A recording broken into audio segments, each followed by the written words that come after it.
अस्सलाम वालेकुम। उम्मीद करता हूँ आप सब खैरियत से होंगे। काफ़ी ज़्यादा लोग आसान कारोबार कर्ज़ा लेना चाह रहे हैं, उन्हें समझ नहीं आ रही यार आसान कारोबार कर्ज़ा जो है हम किस तरह से ले सकते हैं, किस तरह से हमने फॉर्म को सबमिट करना है या फॉर्म को फिल करना है।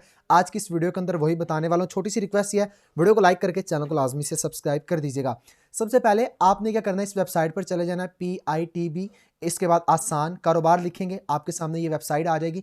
सिंपल आपने इस वेबसाइट को ओपन कर लेना है। मैं लैपटॉप पर कर रहा हूँ, आप अपने मोबाइल पर क्या कर सकते हैं, गूगल पर जाकर इजीली अपने फॉर्म को फिल कर सकते हैं, लेकिन उसके लिए कुछ रिक्वायरमेंट्स होती हैं, वो मैं आपके साथ शेयर कर देता हूँ। यहाँ पर आसान कारोबार फाइनेंस, ठीक है, यहाँ पर आपको अप्लाई टू आसान कारोबार फाइनेंस, आपको यहाँ पर ये ऑप्शन दिया जाएगा। सिंपल आपने इस पर क्लिक करना है। जैसे ही आप क्लिक करेंगे तो यहाँ पर क्या होगा, यहाँ पर मैं नीचे करता हूँ, यहाँ पर इंग्लिश में इंस्ट्रक्शंस लिखी हुई हैं, ठीक है, ये देख सकते हैं। ये सारी इंस्ट्रक्शंस जो हैं, जो जो आपको रिक्वायर होगा इनको फॉर्म फिल करने के लिए, ये आपकी इंग्लिश में होगी, ठीक है। और अगर आपको इंग्लिश नहीं बिलफर्ज आती तो नीचे इन्होंने इंस्ट्रक्शन जो है उसे उर्दू में भी दिया हुआ है। आप क्या कर सकते हैं, इनकी उर्दू में भी ये इंस्ट्रक्शन जो हैं वो आप पढ़ सकते हैं। ध्यान रहे, मैं आपके साथ शेयर कर दूं कि ये इंस्ट्रक्शन पढ़ के अपने फॉर्म की तरफ मूव होना है, क्योंकि यहाँ पर जो जो इंस्ट्रक्शंस लिखी हुई हैं वो आपके पास होना ज़रूरी हैं चीज़ें, ठीक है। ये ना हो कि आप फॉर्म फिल कर रहे हो, फॉर्म फिल करते हुए आपके पास ये चीज़ें ही ना हो। अब वो चीज़ें कौन कौन सी है जी? पासपोर्ट साइज़ आपके पास तस्वीर होनी चाहिए, ठीक है। उसके बाद शनाख्ती कार्ड का सामने वाला हिस्सा, ठीक है, आपके पास होना चाहिए। शनाख्ती कार्ड का पीछे वाला हिस्सा, मतलब कि फ्रंट साइड, और उसकी जो है वो बैक साइड आपके पास होनी चाहिए। उसके बाद नीचे और इन्होंने क्या क्या दिया हुआ है, दरख्वास्त शुरू करने से पहले दर्ज झैल अमवात को यकीनी बनाएं, मतलब कि जो जो चीज़ें आपके पास होनी चाहिए यहाँ पर आपकी, वो आपके पास होना ज़रूरी है। पहला, आपके जो सिम है वो आपके शनाख्ती कार्ड पर रजिस्टर होनी चाहिए। दूसरा, आपका गवाह होने चाहिए, गवाह के आईडी कार्ड होने चाहिए, लेकिन वो आपके खूनी रिश्तेदार ना हो, ठीक है। उसके बाद आप टैक्स फाइलर होने चाहिए, ठीक है। उसके बाद यहाँ पर आपको बताया गया कि आप जो कारोबार कर रहे हैं, ठीक है, उसकी प्रॉपर महीने की आमदनी कितनी है, ठीक है, आपके पास वो होनी चाहिए। किराए के मामलात के हवाले से होनी चाहिए।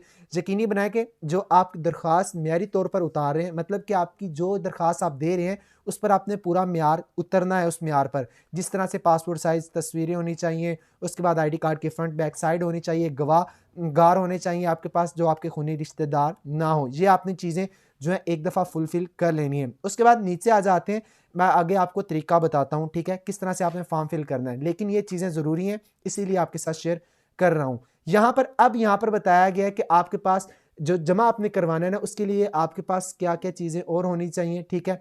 आपके पास नाम, रजिस्ट्रेशन, मोबाइल नंबर ज़रूरी होना चाहिए, वो मैंने आपको बता दिया है। ओके, उस ताकि आपको जब आपकी फाइल जो अब आपकी जो है फॉर्म सबमिट हो जाएगा, वो जब सिलेक्ट हो जाएगा, वेरीफाई हो जाएगा, तो आपको बैंक्स की तरफ से वो राब्ता करेंगे। तो इस हवाले से आपने ये चीज़ें लाजमी देख लेनी है। उसके बाद नीचे अगर यहाँ पर मैं बात करूँ, यहाँ पर ये चीज़ जो है वो समझने वाली है, ये वाला पॉइंट, ठीक है। अब ये पॉइंट क्या कहते हैं जी, अगर आपने यहाँ पर 1T1 के लिए दरख्वास्त जमा करानी है, मतलब कि 10 लाख तक आपने अगर कोई आपने कर्जा लेना है आसान कारोबार के लिए, तो आपको 5,000 फीस यहाँ पर पे करनी पड़ेगी, ठीक है। ये इनकी फ़ीस होगी जो कि आपने पे करनी है। उसके बाद ये आगे से बता भी रहे हैं कि ये जो फ़ीस होगी ना, ये नाकाबिले वापसी होगी, इसकी कोई वापसी नहीं होगी। आपने फ़ी पे कर दी, आपको जो है इसकी वापसी नहीं होने वाली, ठीक हो गया। उसके बाद अगर आप 10 लाख से अबव जो है कर्जा लेते हैं इनसे, तो इसकी जो फ़ीस होगी वो आपकी 10,000 होगी, और ये भी क्या होगी, ये भी फ़ीस नाकाबिले वापसी होगी। आपने इस चीज़ का लाजमी से ध्यान रखना है। अब नीचे आपको बता रहा है, फॉर्म जमा करवाने के बाद दरख्वास्त की रजिस्ट्रेशन नंबर स्क्रीन पर दे दिया जाएगा। इनका जब आप फॉर्म सबमिट करेंगे ना, रजिस्ट्रेशन नंबर आज स्क्रीन पर आपको दे दिया जाएगा, आपने वहां पर देख लेना है, ठीक है। SMS के जरिए मतलू होगा, ठीक है आपको।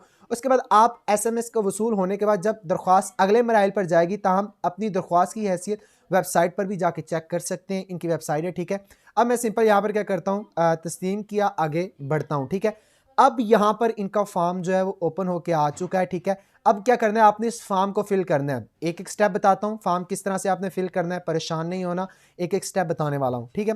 यहाँ पर सबसे पहले आपने यहाँ पर क्या करना है, दरखास्त जो आपने एप्लीकेशन नेम एंड एज पर CNAC, आपने यहाँ पर क्या करना है, यहाँ पर अपना नेम देना है, जो आपका CNAC नंबर जो CNAC पर लिखा हो, दरखास्त वालिद के नाम, यहाँ पर आपके जो आपके वालिद साहब हैं, ठीक है, आपने यहाँ पर वो लिखने हैं, ठीक है। उसके बाद यहाँ पर कह रहा है एप्लीकेशन CNAC नंबर, यहाँ पर आपने अपना ID कार्ड का नंबर लिखना है। यहाँ पर आपने ईमेल एड्रेस अपना देना है, जो भी आपका ईमेल और जीमेल होती है वो आपने इन्हें प्रोवाइड करनी है। उसके बाद नीचे आ जाती है डेट ऑफ बर्थ, जो भी आपकी date of birth ID card पर है आपने वही डेट ऑफ बर्थ यहां पर प्रोवाइड करनी है। ठीक हो गया। उसके बाद एज भी आपने अपनी यहां पर लिख देनी है, ठीक है, डेट ऑफ बर्थ के हिसाब से। अच्छा, एक चीज का आपने ध्यान रखना है, यहां पर जो भी आपने डाटा देना है वो डाटा आपका एक्यूरेट हो, क्योंकि जब आपका डाटा एक्यूरेट नहीं होगा वो आपका जो फॉर्म होगा वो उसे सिलेक्ट नहीं करेंगे, आपको कर्जा नहीं दिया जाएगा।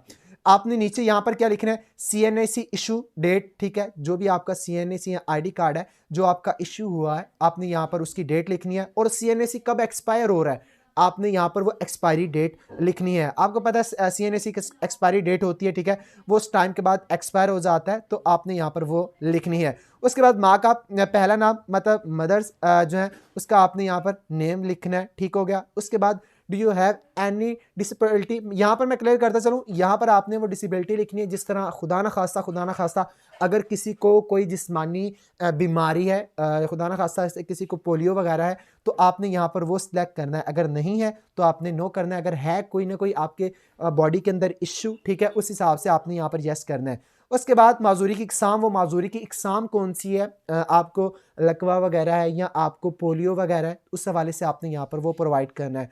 उसके बाद नीचे आगे आपने जेंडर अपना प्रोवाइड करना है, आप मेल हैं फीमेल हैं जो भी आपने यहाँ पर अपना जेंडर इन्हें प्रोवाइड कर देना है। उसके बाद नेटवर्क के अंदर आपने अपनी जो भी आप सिम यूज़ कर रहे हैं, सिम आप मान लें टेलीनॉर यूज़ कर रहे हैं, टेलीनॉर को सिलेक्ट करें, जोंग यूज़ कर रहे हैं तो आप यहाँ पर जोंग का सिलेक्ट करें।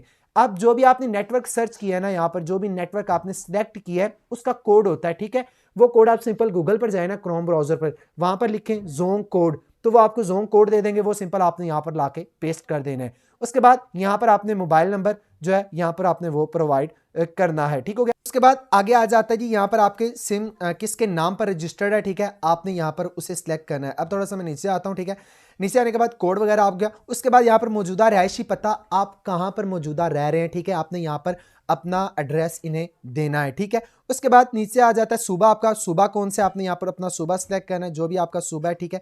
उसके बाद डिवीजन, आपका डिवीजन कौन सा है। उसके बाद आगे आ जाता है जिला, आप किस जिले के अंदर है। ठीक है। उसके बाद तहसील आ जाएगी, आपकी तहसील कौन सी है।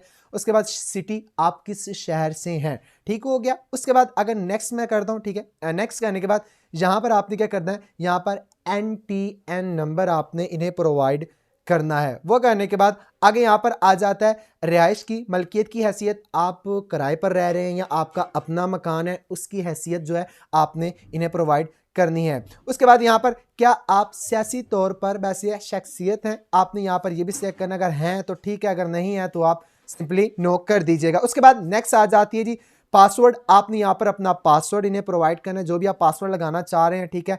आप वो पासवर्ड यहाँ पर देंगे, क्योंकि जब आप इन्हें लॉगिन करने के बाद चेक करेंगे अपना स्टेटस कि आपका जो है कहाँ तक पहुँचा है स्टेटस, आपको लोन कब तक मिलेगा, कब तक आपके पास आएगा, तो यहाँ पर आपने लॉगिन करना है, उसके लिए पासवर्ड आपका ज़रूरी है। तो आपने यहाँ पर पासवर्ड लिखना है और वही पासवर्ड को आपने दोबारा कंफर्म लिख देना है, जो भी आप पासवर्ड लगाएंगे। ठीक है। वो लगाने के बाद सिंपल अब यहाँ पर आपने रजिस्टर पर क्लिक कर देना है। जैसे ही आप रजिस्टर पर क्लिक करेंगे, स्क्रीन के ऊपर 10 से 15 मिनट के बाद पॉपअप आ जाएगा कि आप एलिजिबल हैं भी नहीं, ये प्रॉपर उसका ओवरव्यू देखेंगे। अगर आप एलिजिबल हुए तो आपको जो है कॉल कर दी जाएगी, या आप स्टेटस जो है वेबसाइट पर जाके खुद भी चेक कर सकते हैं कि क्या आपको कर्जा दिया जा रहा है या नहीं दिया जा रहा। तो उम्मीद करता हूँ आपको समझ आ गई होगी, प्रॉपर तरीका समझ आ गया होगा कि किस तरह से आपने आसान कारोबार कर्जा के लिए आपने फार्म को फिल करना है, किस तरह से आपको कर्जा मिलेगा। उम्मीद करता हूँ वीडियो आपको अच्छी लगी होगी। वीडियो अच्छी लगी है, वीडियो को लाइक करके चैनल को लाजमी से सब्सक्राइब कर दीजिएगा, साथ ही बेल आइकन को भी लाजमी से ऑन कर दीजिएगा, क्योंकि ऐसी यूजफुल वीडियो मैं इसी चैनल पर लाता रहता हूँ। किसी वाले से कोई भी आपके